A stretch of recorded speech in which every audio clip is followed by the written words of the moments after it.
Le One Morning.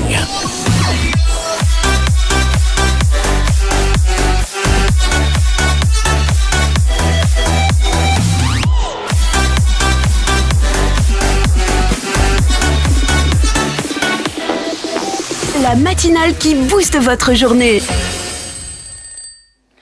Mesdames, Messieurs, bonjour, vous êtes sur One TV et c'est la matinale qui booste votre journée qui démarre ainsi. Les coopératives constituent un levier essentiel pour la mise en œuvre des politiques gouvernementales en matière d'agriculture. Où sont-elles logées aujourd'hui au Togo? Qu'est-ce qu'elles font réellement? C'est quoi les enjeux pour ces coopératives? On fera le débat d'un instant à l'autre. Les hommes politiques non plus ne tarissent point des bonnes intentions pour le bien-être de leur peuple, mais également pour les rapports entre États. On les écoutera de façon exceptionnelle dans l'instant du jour. Premier arrêt pour cette émission, c'est la revue des titres. Vous êtes sur One TV. Bonjour et bienvenue.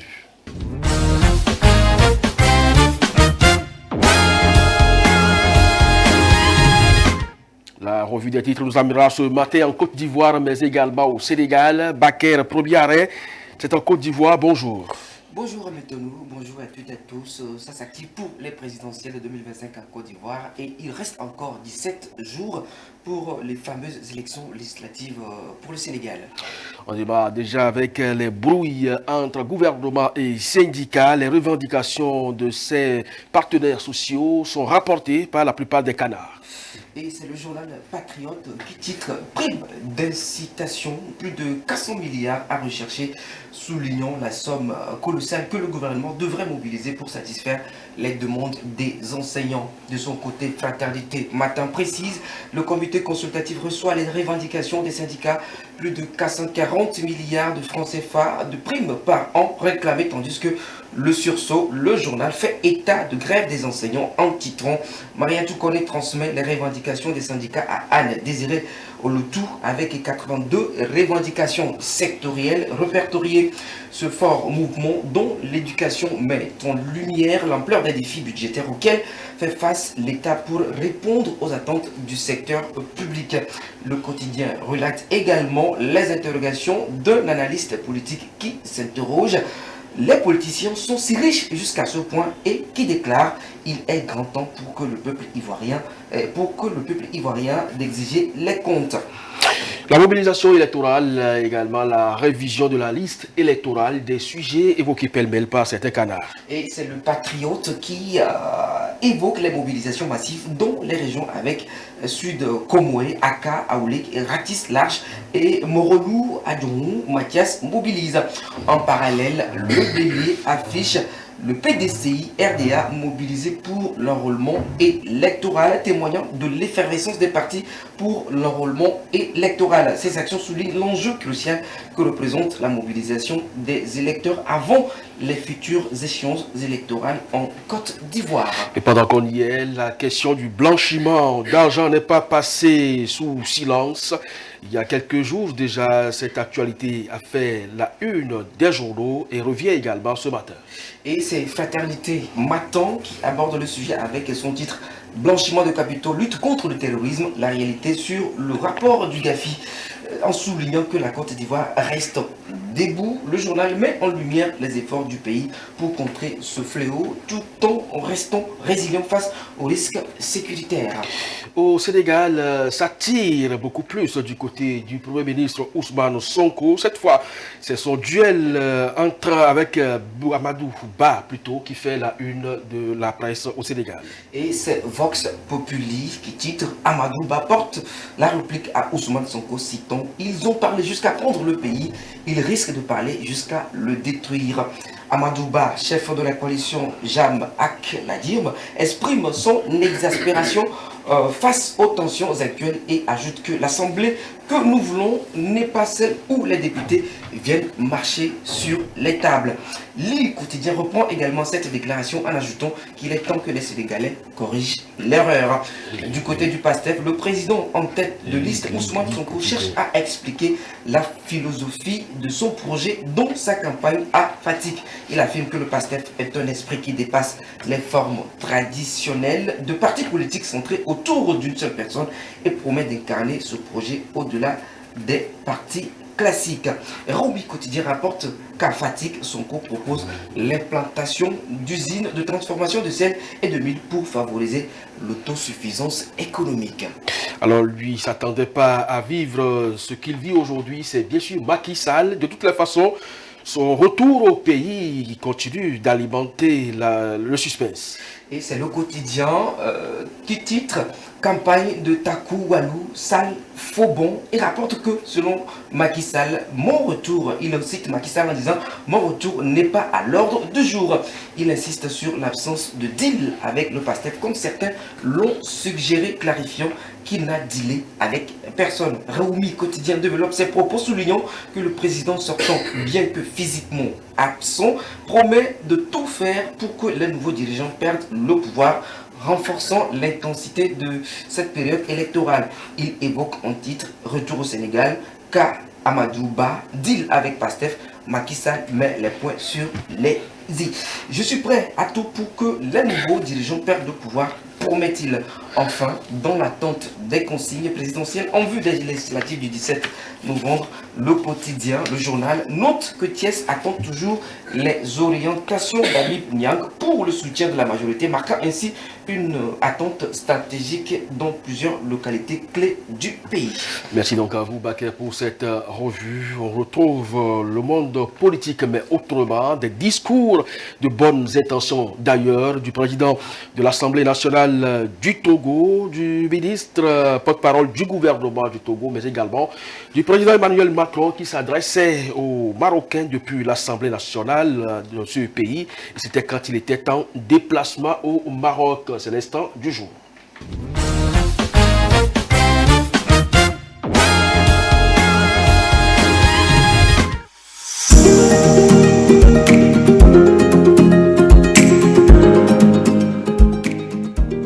La représentation nationale porte l'espérance que la démocratie réponde réellement aux préoccupations de nos valeureuses populations et contribue efficacement à résoudre de façon durable les problèmes sociétaux auxquels sont confrontés nos États.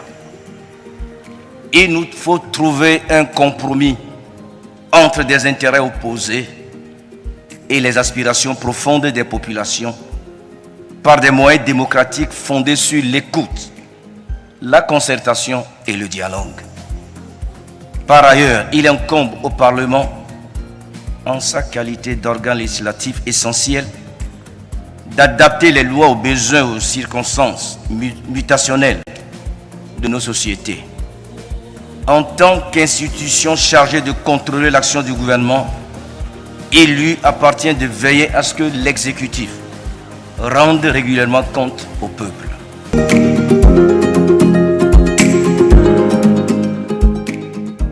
Le ministre, dites-moi, qu'est-ce que vous reprochez concrètement à la constitution défunte? Alors si je vous le dis en une phrase, c'était une constitution belliqueuse et en permanence chrysogène. Même si on vous dit que le parti majoritaire en 92 avait appelé à voter, que cette constitution a été votée à 98%, mais je vous rappelle que celle de la Troisième République, qui a fait l'objet du coup d'État du 16 juillet 1991, on oublie souvent cela, avait été votée également à peu près à la même proportion. C'est publié au journal officiel, c'est sur le site, c'est sur Internet. Ceux qui l'avaient adoubé, eux-mêmes, 94, la constitution de 92, en 94, première crise que nous avions eue. 2 ans après son adoption. En 2002, grande réforme qui a donné donc la tendance présidentielle de ce régime. Et nous n'avons cessé d'avoir des crises. Je vous donne un dernier exemple, vous allez voir, vous allez comprendre pour résumer. S'il vous plaît, regardez, beaucoup de temps.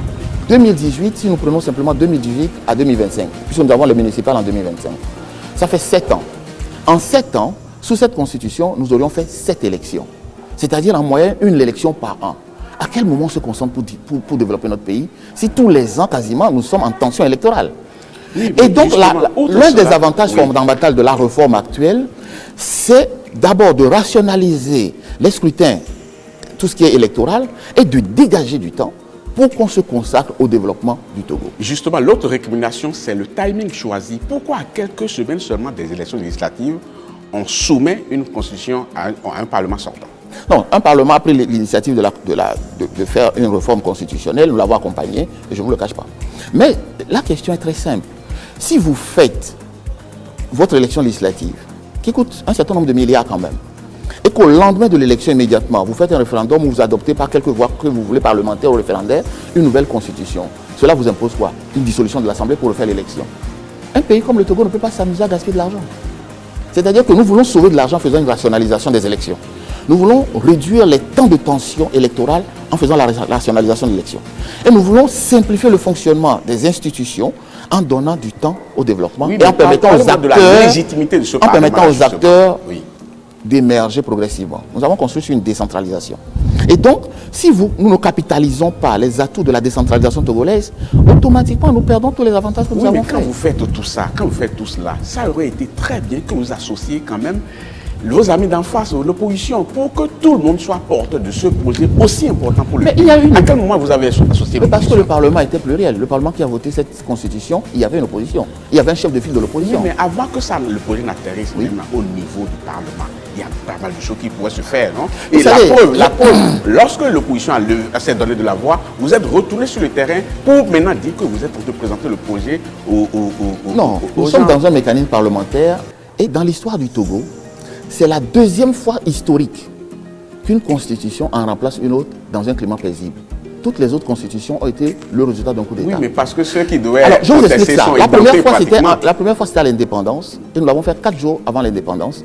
C'est les lois constitutionnelles du 23 avril 1960. Et puis, c'est la seconde fois. Toutes les autres, c'est le résultat des coups d'État qui sont intervenus après, qu'ils soient constitutionnels ou qu'ils soient militaires.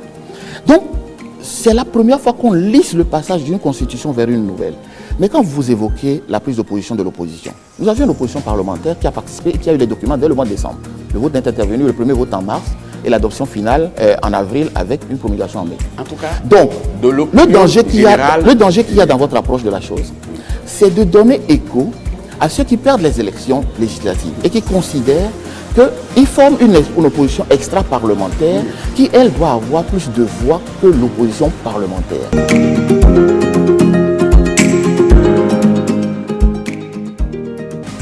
Oui, tout au long des décennies passées, le Maroc et la France sont demeurés des alliés fidèles dans les temps troublés. Et jamais la France n'a manqué au Maroc sur toutes les questions existentielles auxquelles il a fait face. Et je pense, bien sûr, en premier lieu, au Sahara occidental, à propos duquel j'ai souhaité, au nom de la France, préciser ma vision en m'adressant à Sa Majesté le roi Mohamed VI le 30 juillet dernier. Et je le réaffirme ici devant vous. Pour la France, le présent et l'avenir de ce territoire s'inscrivent dans le cadre de la souveraineté marocaine.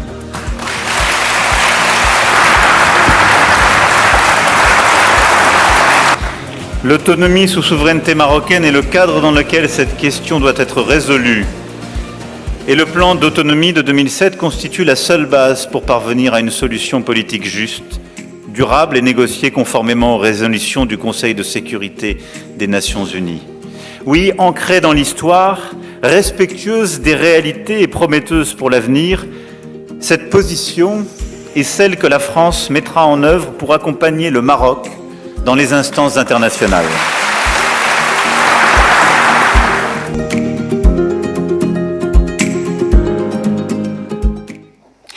Vous les aurez suivis, ce n'est pas les bonnes intentions qui manquent, mais tout ça traduit en acte, c'est ça le peuple veut.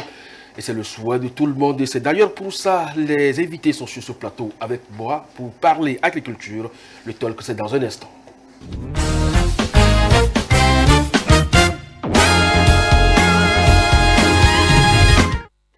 Eh bien, nous allons parler coopérative agricole aujourd'hui. Eh bien, du moins pour les dernières informations, elles renaissent de leur cendre.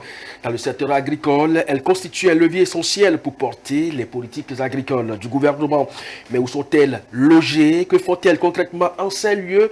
Quels sont leurs besoins? Comment les rendre vraiment compétitives et relever les défis du développement durable? Togo et bien agriculture, enjeux, défis des coopératives. C'est le thème de cette causerie et ce matin. Pour en parler, deux acteurs de ce monde plus ou moins agricole. Certains s'y intéressent, mais d'autres véritablement ancrés.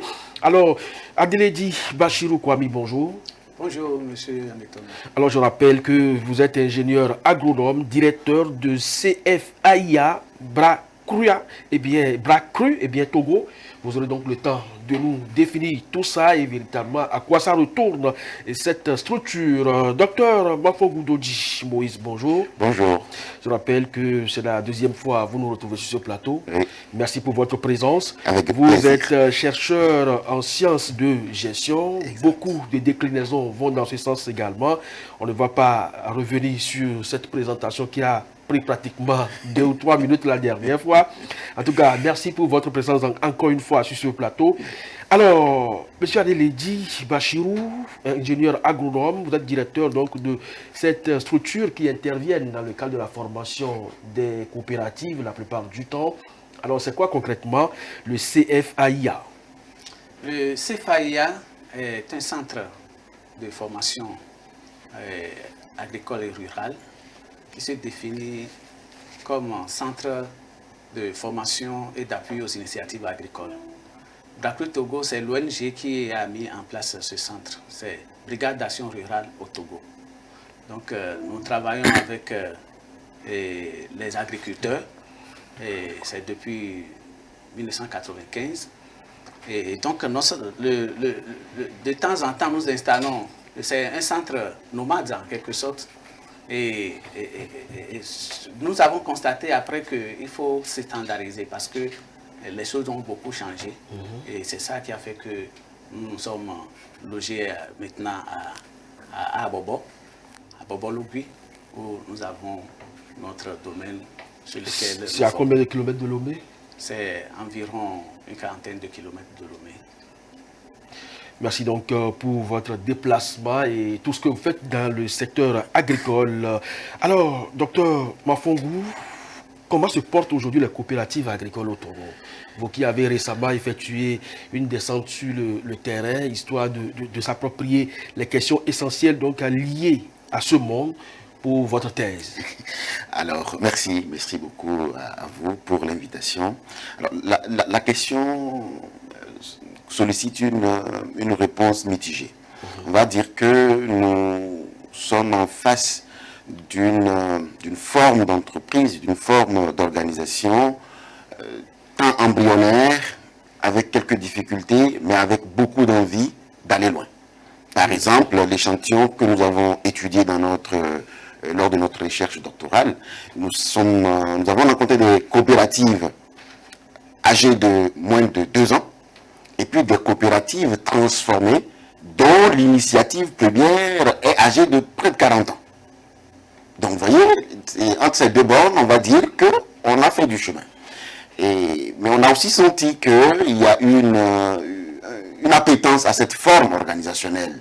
Donc, on peut dire qu'au Togo, on a un élan positif de constitution des acteurs agricoles sur la question de la coopérative agricole, mais les défis et les enjeux sont de taille. On va donc revenir parce que c'est le clou d'ailleurs de cette discussion. Monsieur Adeledi, vous étiez nomade, aujourd'hui sédentaire en termes de la mise en œuvre des activités de votre ONG. Vous êtes beaucoup plus avec les coopératives. Pour vous, qui êtes au cœur de cette activité, comment elles se portent ces coopératives aujourd'hui au Togo, surtout dans le domaine agricole? Merci beaucoup. Et vous l'avez dit dans votre présentation que les coopératives sont en train de renaître. Et effectivement, c'était des groupements, il y avait beaucoup de groupements. Et c'est après que on a vu que le monde a changé, il faut évoluer vers une entreprise. Donc les coopératives, on a commencé par faire vivre les coopératives qui sont apparues. Et ces coopératives, c'est difficile, mais je crois qu'ils sont en train de faire des pas pour aller en avant. Alors, on se rappelle que la plupart des pays de la région de Golfe ont traversé des périodes, en ce moment, c'est les périodes, on peut l'appeler révolutionnaires, où il faut se mettre en coopérative pour travailler. Alors, lorsque vous parlez de renaissance, qu'est-ce qu'il y a eu entre-temps à faire disparaître ces coopératives, selon vous? Parce que depuis 1995, vous êtes sur le terrain. Oui, en fait, les coopératives n'ont pas disparu. C'est ce que j'ai dit, que en fait, c'était des groupements. Et dans notre mentalité, c'est coopérative. C'est après qu'on a compris que, en fait, les groupements qu'on avait ne fonctionnaient pas comme des coopératives. Parce que les coopératives ont d'autres formes un autre moyen, une manière de fonctionner. Et donc c'est pourquoi, quand on parle de renaître, on ne peut pas refuser, mais parce qu'elles sont en train d'être transformées, vraiment les groupements, plutôt, ils sont en train de se transformer en coopératives. Et maintenant, c'est les coopératives qui sont sur le terrain. Vous les sentez efficaces? Mieux plus organisés en termes de gouvernance que les groupements? Oui et non. Parce qu'il faut des informations, il faut être informé. Pour que les coopérateurs que nous sommes maintenant, nous puissions arriver à mettre la différence entre le fonctionnement d'un groupement et d'une coopérative. Et par rapport au schéma que nous avions en tête, bon, on peut dire qu'elles sont en train d'évoluer. C'est-à-dire, comme ils sont devenus coopératives. Mais par rapport au schéma de coopérative, elles sont difficiles. C'est difficilement qu'elles sont en train d'évoluer. Docteur Mafongou, du terreau pour vous, parce que votre thèse va directement dans ce sens-là. La question de la structuration, de la gouvernance qui se pose sur le terrain. L'ONG Bracru Togo œuvre beaucoup plus dans la formation. On va le demander tout à l'heure. Est-ce que c'est les coopératives qui sollicitent les besoins en formation ou bien c'est eux qui leur proposent ça? Mais en attendant, lorsqu'ils posent le problème de structuration, de formation, d'accès à l'information, est-ce que c'est des réalités auxquelles vous êtes confrontés vraiment? Absolument. Parce que culturellement, notre société, dans le cursus éducatif, n'a pas beaucoup insisté sur la chose de l'entreprise. Donc du coup, même quand on est agriculteur et qu'on est agent économique ou déjà opérateur économique, on n'a pas les rudiments ou du moins la panoplie des outils pour être un bon businessman. L'agriculteur déjà, dans sa mentalité, ne pense pas qu'il est un homme d'affaires. Il travaille déjà peut-être pour son autosuffisance, l'autosuffisance de sa famille, qu'il ait des vivriers pour subvenir à ses besoins, le surplus est vendu, ça lui permet d'être socialement stable. C'est généralement ça la mentalité de l'agriculteur africain, au Togo là du moins. Or, quand on parle de société coopérative, on est dans du business. Sauf que dans ce business, on a mis une dose d'humanisme, si je veux le dire, si je veux parler comme un philosophe, sinon qu'on a demandé à cette forme d'organisation de respecter ces principes. Le principe de la démocratie, c'est-à-dire que vous êtes coopérateur, vous êtes à un même piédestal en termes de pouvoir de décision. Chacun a un droit de veto. Bon, même le droit de veto n'existe pas, mais chacun a un droit de vote. On n'est pas là pour bloquer les choses, mais pour faire avancer.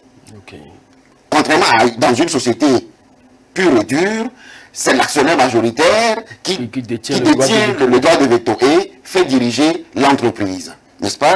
On a le pouvoir de la démocratie. Le pouvoir démocratique existe et est dévolu à chaque membre. Vous êtes tenu de vous exprimer. Il n'y a pas de plus grand, il n'y a pas de plus fort dans une société coopérative. Il y en a jusqu'à 7. Vers les 6e et 7e, on parle par exemple de la coopération entre membres, mais aussi de la coopération entre plusieurs coopératives. Alors, ce schéma-là oblige les coopératives, même si elles ont des enjeux de performance, d'être un peu tempérées sur l'élément de l'avidité à l'intérêt. C'est ça la particularité de la société coopérative. Mais quand vous parlez en même temps d'opérateurs économiques et ne pas manifester l'avidité à l'intérêt, est-ce qu'il n'y a pas contraste? C'est pourquoi elles sont une forme hybride. C'est pourquoi, justement, comme il l'a dit, le collègue ingénieur, c'est en 2010 que l'OHADA a légiféré sur cette forme. Pour dire que les agriculteurs, par exemple, qui mènent l'activité agricole est une activité économique. Donc celui qui mène une activité économique est un agent économique. Et il est tenu de respecter les principes d'organisation des entreprises. Mais comme il y a une particularité, le législateur a légiféré et a proposé une forme de fonctionnement de ce type d'entreprise. C'est cette difficulté-là qu'évoque le confrère. Avant, nous étions des groupements, nous fonctionnions comme des associations. Vous voyez, aujourd'hui, on nous dit, vous n'êtes pas des groupements, vous êtes des sociétés coopératives, vous devez fonctionner comme des entreprises.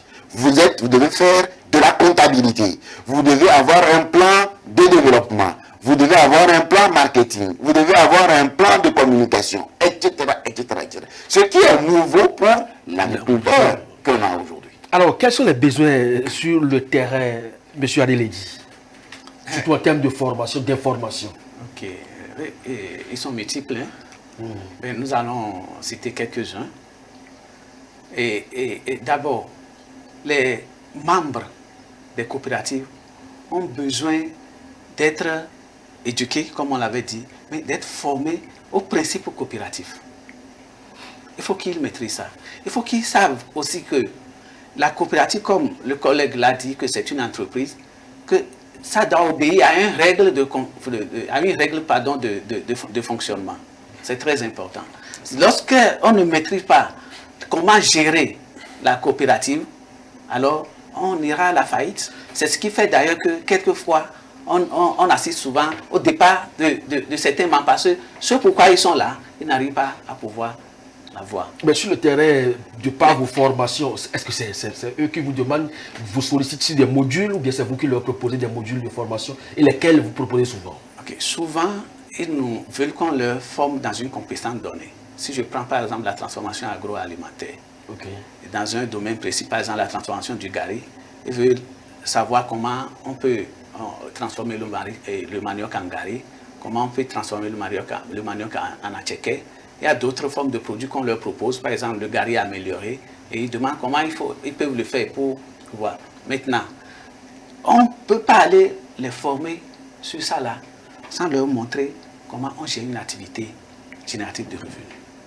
On ne peut pas aller leur montrer cela sans les former sur la manière dont ils vont gérer leur entreprise. Et donc, il y a des modules que nous ajoutons pour leur permettre, après avoir acquis les compétences qu'ils ont souhaitées, pour qu'ils puissent des apports supplémentaires, pour qu'ils puissent gérer les activités. Est-ce qu'ils sont réceptifs, ces membres-là? Oui, ils sont réceptifs, très enthousiastes, parce que beaucoup par exemple, par rapport à la gestion, ils n'ont pas cette maîtrise-là. Ils ne connaissent rien de ça. Et les membres ne sont pas impliqués dans la gestion de la coopérative.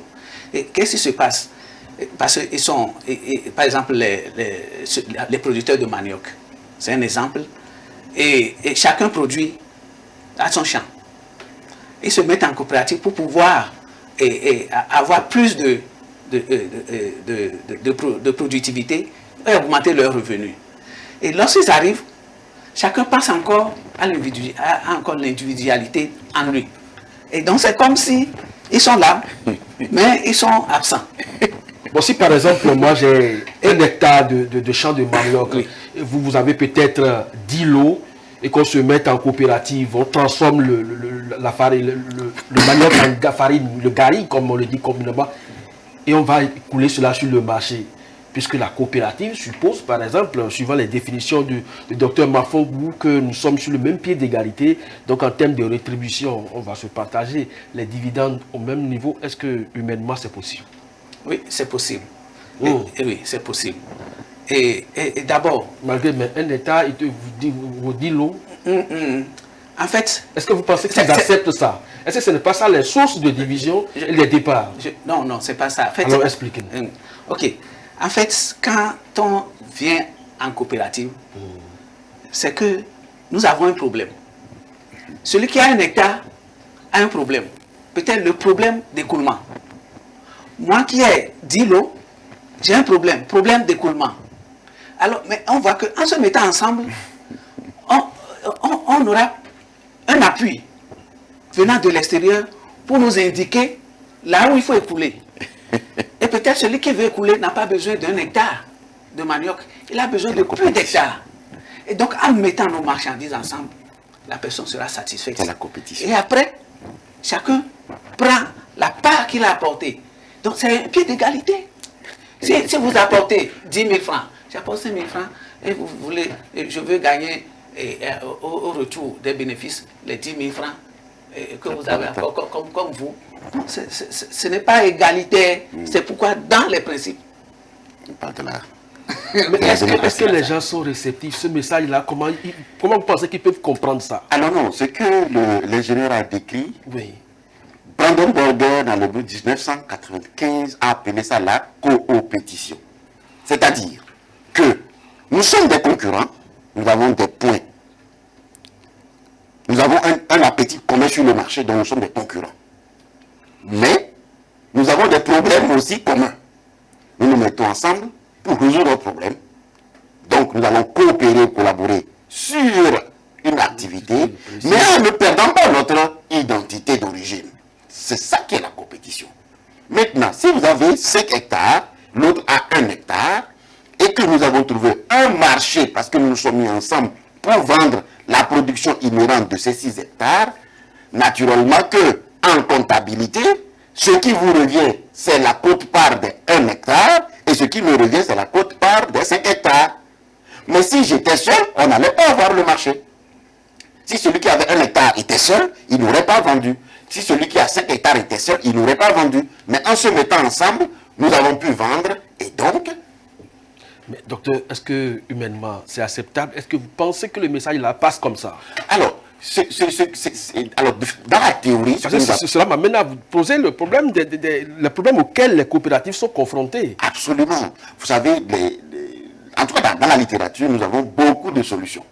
Hein, quand on parle par exemple de la théorie de l'agence, c'est-à-dire la théorie où celui qui détient le pouvoir pense que celui à qui il a confié la gestion peut le dribbler, n'est-ce pas? On appelle la théorie de l'agence, entre l'agent et le mandat. On met en place les mécanismes de contrôle de gestion. Ce que nous appelons aujourd'hui, on dit contrôle de gestion. C'est un concept aujourd'hui foisonnant. Contrôle de gestion. On met en place des mécanismes d'audit. L'audit, le contrôle de gestion, peut-être dans des grandes entreprises, c'est très sophistiqué, mais dans une coopérative agricole, on peut l'implémenter, mais avec des outils aussi rudimentaires. Et quand on est rassuré qu'on n'est pas dans un jeu de dupes, naturellement ça va marcher. Mais c'est lorsque on n'a pas le mécanisme pour prouver que nous sommes sincères qu'il y a un problème. Donc, la théorie de l'agence. La théorie des coûts de transaction. La théorie des coûts de transaction nous dit que celui qui crée une entreprise, celui qui est aux commandes de l'entreprise, doit ou bien pense à minimiser au maximum les coûts et les charges, de sorte que le bénéfice permette à l'entreprise d'avoir un retour sur investissement. N'est-ce pas? Et donc, les mandants, les coopérateurs, c'est vrai que, je fais une parenthèse, la particularité de la société coopérative, c'est que l'agriculteur qui est le coopérateur, qui est membre de la coopérative, est en même temps producteur,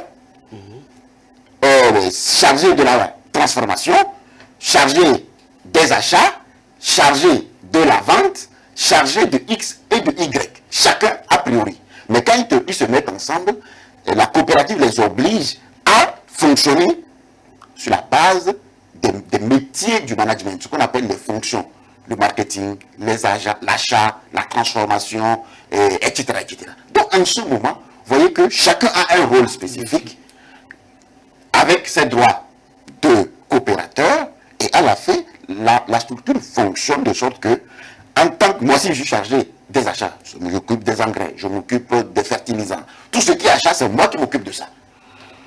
L'autre s'occupe de la vente. Mais quand on fonctionne comme ça, vous voyez un peu qu'au bout du tunnel, les problèmes que vous êtes en train de poser vont se régler naturellement. Ça a priori. Pardon, je peux donner un exemple. Oui. Par exemple, quelqu'un a 5 hectares, l'autre a 10 hectares. Et il ne peut pas labourer cela à main. Et il faut un tracteur. Mais individuellement, ils n'ont pas de l'argent pour acheter un tracteur. Mais ils ont trouvé quelqu'un, il a dit, ah, si je ne peux pas. Il dit, ah, si on est ensemble, est-ce que si vous êtes ensemble et que vous pouvez avoir une bonne comptabilité, je peux vous aider. Je vous fais un prêt, vous achetez le tracteur, après vous remboursez.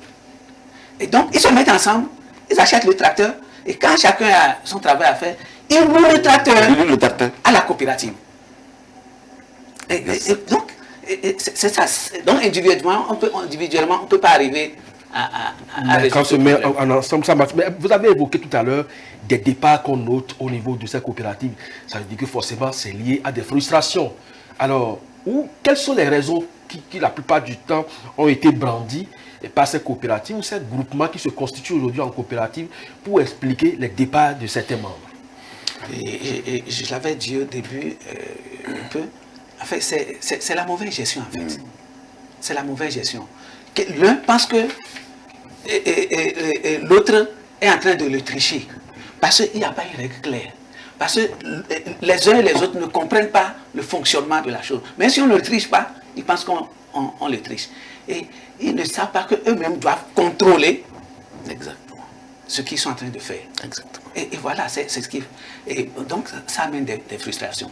Et à certains, quand ils arrivent, parce qu'ils avaient des idées comme groupement, le fonctionnement. Et quand ils arrivent, ils pensent que les gens vont... des aides vont arriver. Et ils seront là seulement pour utiliser des aides pour... Et quand ils viennent, on leur dit que non, que vous devez investir. Il faut trouver l'argent quelque part pour investir.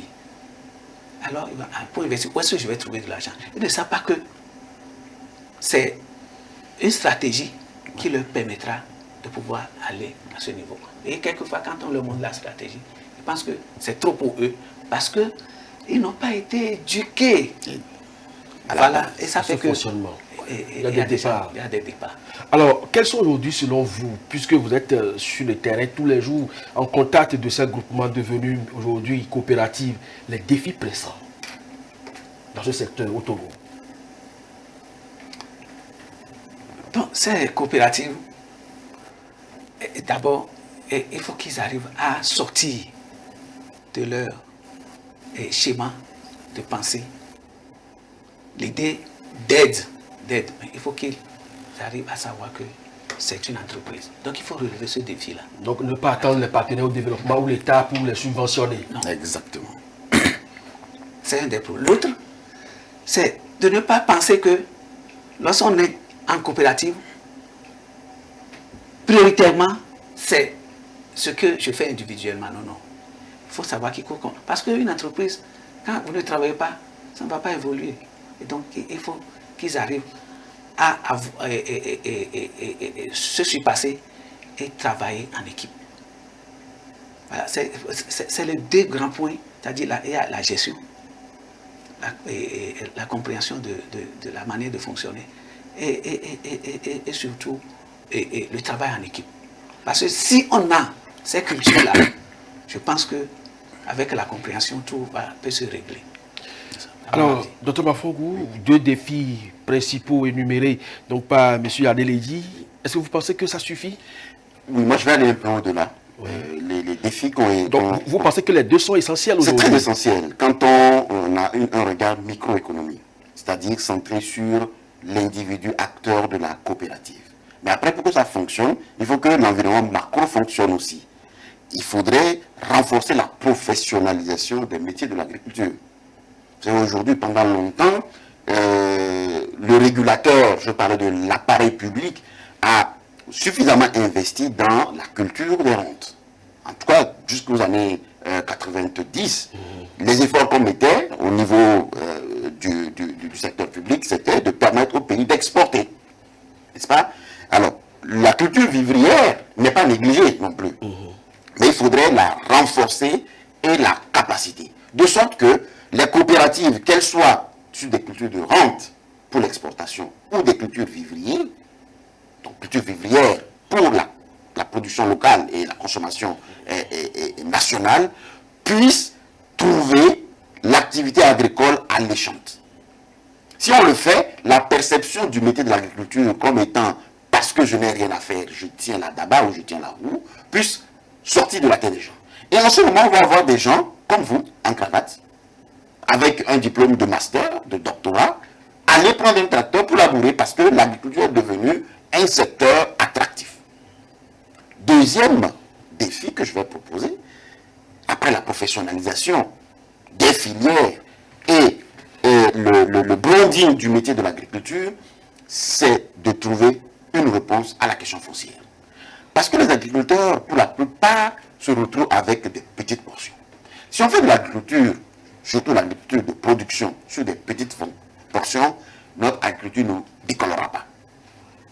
Et lorsque lorsque la question foncière est résolue, sera résolue, on aura une réponse, là, et que le maillon de la production donc est apaisé, tous les autres maillons vont bénéficier des externalités positives. Parce que c'est le maillon moteur.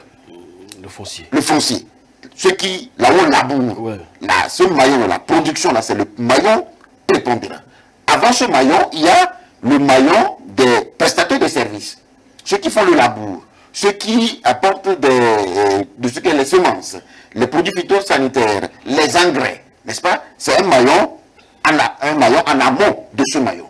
Il y a ceux qui tournent la terre, mettent la graine, ou la bouture, ça monte, on récolte. Quand on a récolté, il faut stocker. Il faut aussi que l'appareil de stockage soit redynamisé. On n'a pas d'espace de stockage sur le territoire. Ce qui fait que beaucoup de productions pourrissent. La mangue, par exemple. N'est-ce pas? On a des coopératives, on peut mettre en place des coopératives pour gérer la mangue. Mais la mangue est pourrie au Togo. La tomate, on n'en produit pas beaucoup, ça vient d'autres pays. Et le peu qu'on a, des fois, quand vous allez à Sigamé, on en jette. Parce qu'on n'a pas de structure pour stocker la tomate. Quand on a fini de stocker et qu'on veut réexploiter, il faut transformer. Il a dit, on forme les coopératives à la base, à la petite transformation. La petite transformation, ça permet de régler 2 repas par jour, amener l'enfant au cours primaire. Mais quand l'enfant doit aller au lycée technique ou au lycée scientifique, où il faut payer peut-être 1 million par an, la petite production de Gary ne pourra pas permettre à l'agriculteur de subvenir à ce besoin. Il faudrait qu'il aille à l'échelle. Donc il faut passer de la transformation artisanale à l'industrialisation. C'est vrai, petit à petit, mais avec les machines pour aller. Quand on a résolu le problème de la transformation, donc de l'industrialisation, on va voir maintenant les enjeux d'exportation à l'international. Aujourd'hui, on a un PIA qui est un outil, une belle vitrine pour le pays. Je parle de la plateforme industrielle d'Adetikopé, qui sert donc de tampon comme une zone industrielle, de sorte que tout ce qui est transformation et produits d'exportation puisse passer et sortir du pays, qui est une aubaine pour le pays. Donc je pense que si on arrive à régler cela, et nos ministères peuvent le faire, les acteurs du secteur associatif qui accompagnent le monde agricole peuvent le faire, en y mettant un peu toutes nos théories que nous proposons, qui existent, qui ont été conçues pour les entreprises. Pas que pour les entreprises en Occident, ou en Amérique, ou en Asie, mais aussi pour nos petites entreprises en Afrique. Nos petites entreprises au Togo, si on met en place des mécanismes pour que nous soyons autonomes et professionnels, je crois que nous irons tous faire l'agriculture. Alors, sur le terrain, M. Adeledi, pour le constat que vous avez fait, les questions foncières, vous pensez qu'elles se posent aujourd'hui au monde agricole? C'est le premier problème. Ah oui? Oui, c'est le premier problème. Quand nous formons même nos apprenants, avant de les former même, on leur demande s'ils ont une portion de terre. Une portion de terre. Et s'ils en ont, la superficie ici. C'est très important, ça dépend. Parce qu'ils veulent s'installer comme des entrepreneurs. Et s'ils veulent être entrepreneurs, il faut que, pour l'agriculture, il faut que l'espace soit un peu... Au moins, si c'est petit, parce qu'ils sont des petits agriculteurs, au moins qu'ils aient entre 4 et 5 hectares. Et la plupart du temps, ils en ont difficilement.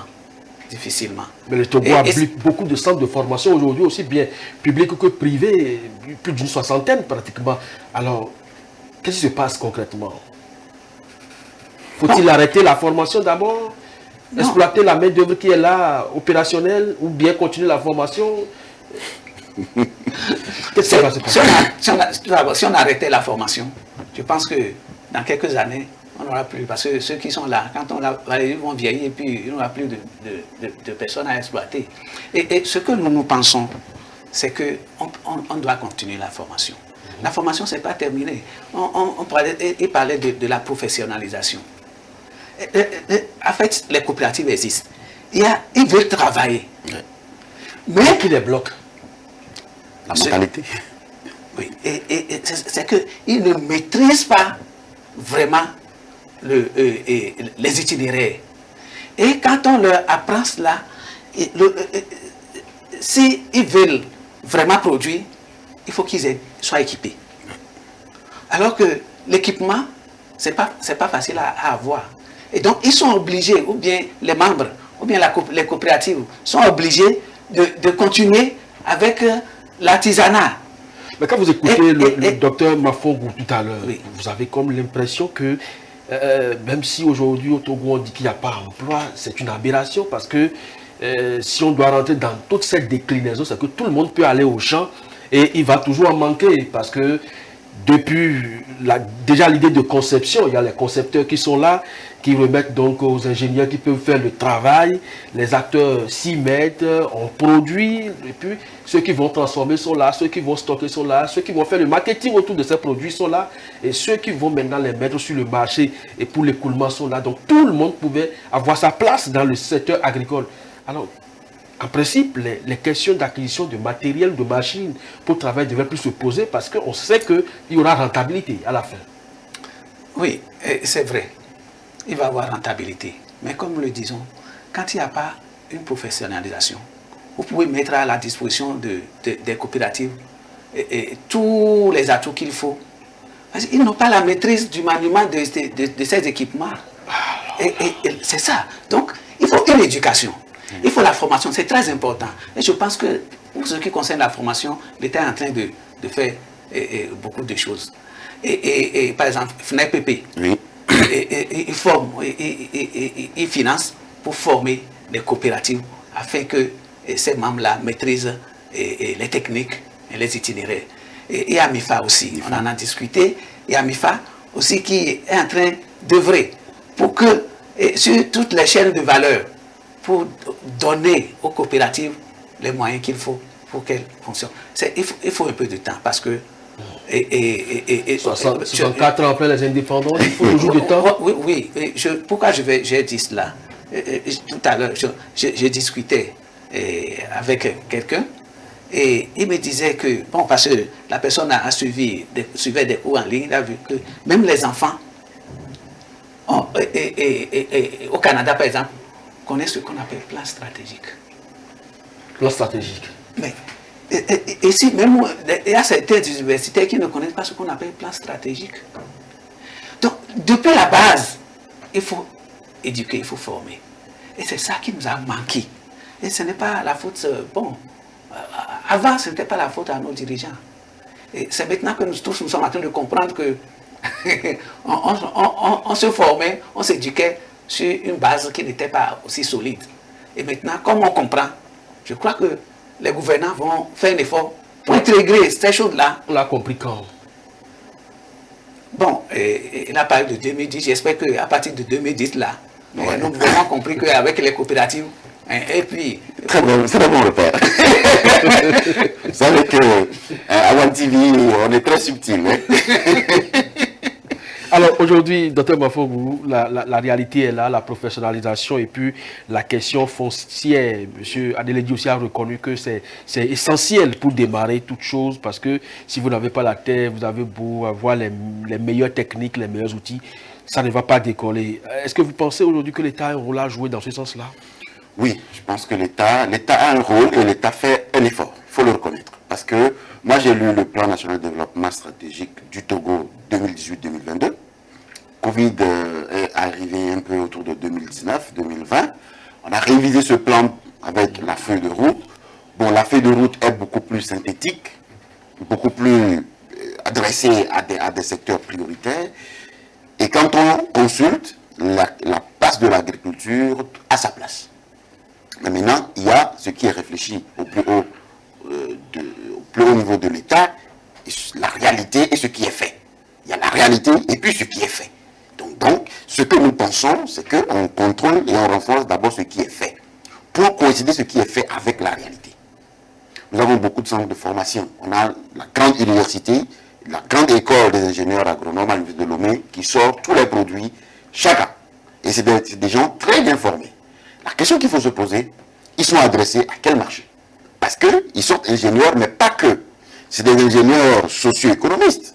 C'est des ingénieurs spécialisés, par exemple, dans l'agriculture, des ingénieurs spécialisés dans la production pourriture vivrière, la production de rente. Ils ont beaucoup de spécialités. Mais quand ils sortent, que deviennent-ils? Comment on fait pour les retenir? Pour qu'on ait de la matière humaine, du capital humain de bonne qualité pour tirer la machine vers le haut. On a de Tové, qui forment des cadres intermédiaires, en quantité. Ces gens, quand ils sortent, que deviennent-ils? D'abord, quand ils sont recrutés, est-ce qu'ils sont recrutés avec un plan de carrière? Est-ce qu'ils sont recrutés pour être des agriculteurs ou bien des conseillers d'agriculteurs? On peut clarifier ça pour en faire deux voies. Ceux qui vont faire l'entreprise agricole, là, on les connaît, on les suit, on les forme. On leur parle de la stratégie, on leur parle de la comptabilité, on leur parle de la guerre économique, on leur parle de la compétition, etc. etc. De sorte que quand ils finissent après 3 ou 5 ans, ils sont sur le marché, ils deviennent des acteurs qui portent des fruits. Et ceux qui vont accompagner, on les forme aussi. On a aujourd'hui les IFAD. Les IFAD. Est-ce que vous êtes au courant? Est-ce que mon cousin qui est à 50C est au courant? Est-ce que à Sokodé, les gens sont au courant des IFAD? Ils forment en quoi? Pourquoi? Et pour qui? Ils sortent en quelle quantité? Ça, c'est le rôle de l'État d'être beaucoup plus avenant, encadré, de sorte que quand nous sortons, nous soyons utiles pour la société. Voilà. Et puis maintenant, il y a monsieur tout le monde qui n'est pas allé à l'université, qui n'est pas allé à IFAD, qui n'est pas allé à Palimé pour faire un faire de Tové, mais qui a dans son ADN l'envie et les gènes d'être un homme d'affaires agricole. Est-ce qu'il y a des mécanismes pour l'accompagner? Parce qu'aujourd'hui, l'agriculture est toujours perçue comme un secteur très risqué au niveau de l'appareil de financement. Que ce soit la microfinance, que ce soit la mésofinance, que ce soit la banque commerciale classique, les banquiers, les hommes du financement ne comprennent pas encore l'état d'esprit de l'agriculteur togolais. Donc, ils ne financent pas très bien. Ils financent, mais ils ne financent pas très bien. Alors, M. Adélé dit aujourd'hui, si l'État vient dans votre zone, estime pour des besoins d'utilité publique l'expropriation d'un certain nombre d'espaces en termes d'État pour que les entrepreneurs agricoles puissent s'installer en termes de coopératives, est-ce que vous n'allez pas soulever des branchages pour chasser les autorités? Bon, chasser, je ne dirais pas, mais on peut s'y opposer. Parce que ceux qui sont dans la zone, est-ce que ce qu'ils vont faire va leur profiter? Ceux qui se sont fait former dans la zone et qui voudraient s'installer, est-ce qu'en expropriant les gens, est-ce qu'eux aussi vont bénéficier de ça? Mais si c'est pour une société quelconque qui vient faire de l'argent sur la terre, d'où les gens tiraient leurs revenus, leur nourriture quotidienne, au lieu de faire en sorte que eux aussi deviennent des entrepreneurs, alors c'est pas chasser, mais les gens vont s'y opposer. Mais, alors, je suis d'accord avec lui, mais moi j'aurais aimé que votre question soit plutôt, est-ce que nous serons d'accord que l'État, pour chaque région ou chaque préfecture, aménage de l'espace pour des ZAP, aujourd'hui on parle de ZAP, des agropoles, pour permettre aux acteurs agricoles de ces localités d'être plus compétitifs ou d'avoir de l'espace pour s'exprimer. Là, oui, nous allons plutôt applaudir. Mais ce que dit le collègue ingénieur, c'est que si un Chinois vient dire qu'il veut mettre en place une usine et qu'on vient chez nous à Dalavé pour nous exproprier, nous allons nous opposer. Ce n'est pas des expatriés, ce sont les nationaux qui vont venir s'installer. Et forcément, ce n'est pas les enfants formés de la localité qui seront dans ce secteur d'activité. Forcément, on peut quitter le sud parce qu'on a l'expérience, par exemple, pour nous exploiter dans le septentrion, dans la région Savane ou bien dans la région de Kara. Ça, nous allons applaudir. On peut aller s'installer. Ça, nous allons applaudir. Alors, si l'État le fait, vous allez accepter? Oui, nous allons accepter. Bon, je fais encore cette remarque. Nous allons accepter. Mais il faut, parce que les gens de la localité, ils doivent forcément profiter. Oui, parce que l'industrie ne peut pas être là sans que de petites activités génératrices de revenus ne soient développées autour. Oui, et donc ça doit profiter à tout le monde. Les femmes de cette localité pourront profiter et vendre ces activités, des articles qui vont sortir de ces industries-là. Absolument. Oui, oui. Mais ce que je voudrais dire, préciser. Parce que le problème de terre se pose là. Oui, oui. Ce que je voudrais préciser, il faut que ceux qui sont les locaux, qui ont la compétence, aussi trouvent le pas dans. Mais si c'est... Le droit de préférence. Oui, mais si on prend des gens d'une autre localité et puis on vient planter là-bas, bon, les gens ne comprendront jamais que... Absolument. Mais M. Bafo, soyons quand même raisonnables. On a parlé de la question de formation, mais au-delà de la formation, il faut être qualifié. parce que simplement, on s'est dit, j'ai été formé en agriculture, eh bien, il y a une industrie qui s'occupe aujourd'hui de la transformation, par exemple, du soja, ou même de la conservation de tomates, par exemple, mais vous avez été formé à l'élevage qui fait aussi partie de l'agriculture. Mais est-ce que vous devez être associé parce que vous êtes de la localité? Non, je crois qu'il faut savoir quand même raison garder. Okay? Moi, je comprends l'insistance de monsieur l'ingénieur pour dire que quand on a un projet structurant, comme l'emblavement de terre, il faudrait tenir compte peut-être du droit un droit préférentiel. Je ne suis pas expert en droit, mais je pense que quand l'État veut exproprier, par exemple, l'État discute avec les propriétaires. Ouais. C'est une négociation. J'ai besoin de tel espace pour telle activité. Je vais dégager tel nombre de personnes. Voici les sinistrés. Je dédommage ou j'indemnise. Ça, c'est le premier niveau.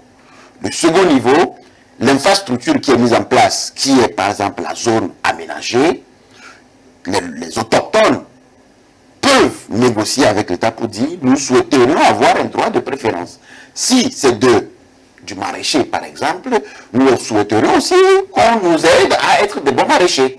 Je crois que c'est faisable et l'État dans son pouvoir régalien peut accompagner. Mais la question que vous posez, si par exemple sur cet espace-là, on va mettre une usine d'élevage, et que moi je suis spécialiste de la production de maïs, écoutez, c'est un projet. Le débat, on ne peut pas se comprendre. Donc je pense que on va rester dans le cadre du juste et de l'équité dans les projets structurants. Et je pense qu'aujourd'hui l'État a une intelligence qu'il fait bien. J'ai vu, nous voyons un peu le projet de PIA à Aretikopé.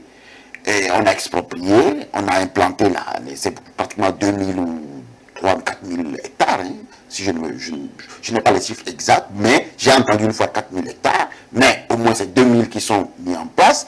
La plateforme est installée. Mais quand vous êtes là-bas à 17 h, vous voyez les milliers de personnes qui sortent de là comme ouvriers, comme travailleurs. Vous êtes contents. C'est de la main-d'œuvre. C'est de ça qu'on parle. Ça dit qu'on puisse recruter des gens pour travailler dans des structures où l'État a mis des projets structurants. On peut le faire.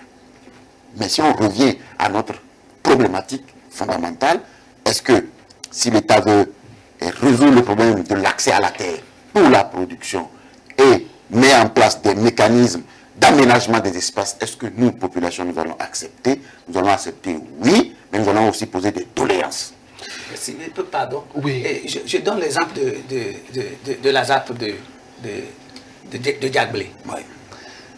Si par exemple, après on amène des gens d'ailleurs, parce qu'on dit que c'est eux qui ont la compétence, on vient les installer là-bas, ça va poser tout problème. Oui. Et donc ils ont demandé aux locaux s'ils veulent, s'ils ont la compétence.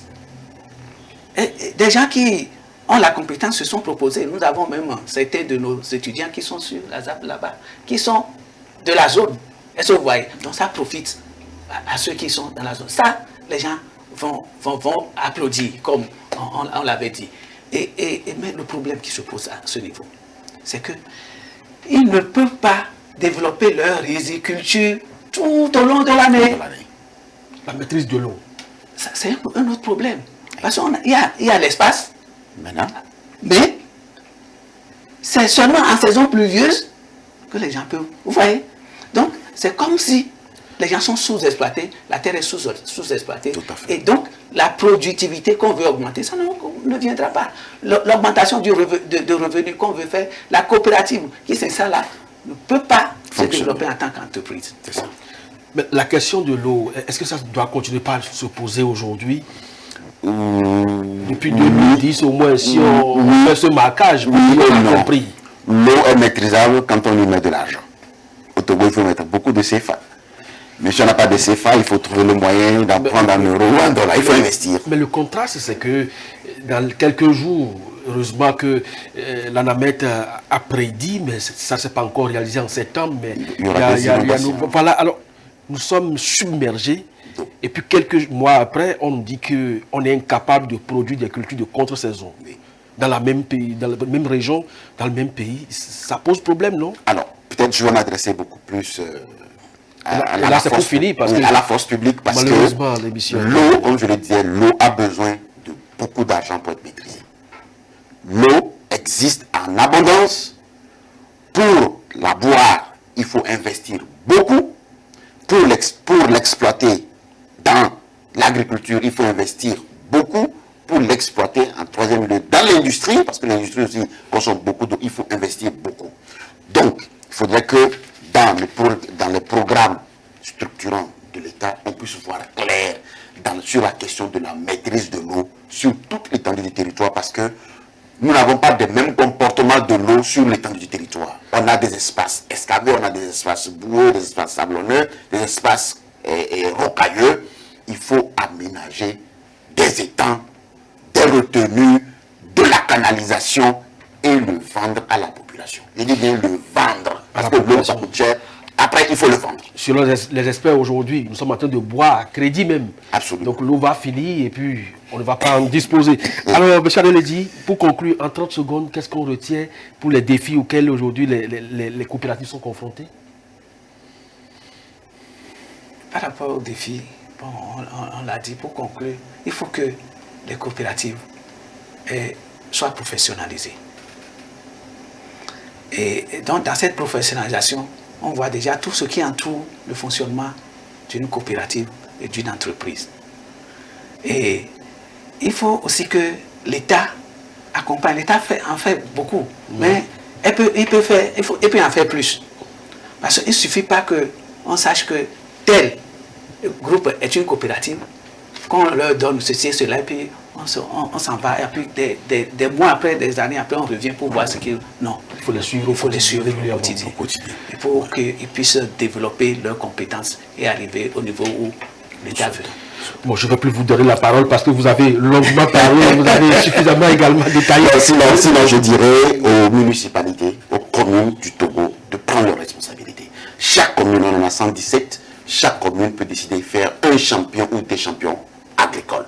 S'ils s'y mettent dans leur plan de développement communaux ou de municipalité, ils peuvent faire des champions agricoles et en ce moment, on va commencer par tirer mieux l'appareil. Merci beaucoup. Et tout ça aussi, c'est incitatif parce que lorsque vous avez quelqu'un qui a réussi en la matière, eh bien, ça sert d'exemple à tout le monde. Merci donc à vous, Dr Mafogou Dodji Moïse, vous êtes chercheur en sciences de gestion. Merci également à vous, ingénieur agronome Adeledi Bachirou Kouabi, pour vos éclairages sur ce sujet. Défi donc à relever pour les coopératives afin que chacun puisse mieux se sentir. Vous étiez sur One TV et c'était votre matinale. C'est terminé. Rendez-vous demain. Et puis on souhaite au passage bonne fête pour ceux qui croient à la science des morts, parce que demain, 1er novembre, oblige, c'est donc là Toussaint. Merci de nous avoir suivis. Merci. À très bientôt. À très bientôt. Le One Morning.